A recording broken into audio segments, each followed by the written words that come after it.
Hello বন্ধুরা, আমার সালাম নেই। আসসালামু আলাইকুম। আশা করি আপনারা সবাই ভালো আছেন ইনশাল্লাহ, এবং আমার প্রত্যাশাও তাই। সেই সাথে আমার প্রীতি ও শুভেচ্ছা নেই।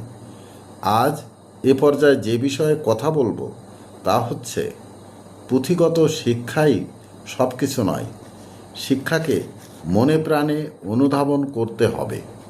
মনকে শিক্ষার উপাদানগুলো যাতে ধারণ করতে পারে সেইভাবে চর্চা করার উপযুক্ত করে তুলতে হবে। মনে রাখবেন, পুঁথিগত বিদ্যাকে অন্তরে চর্চা করেই তবে পরিকল্পনায় আনতে হবে।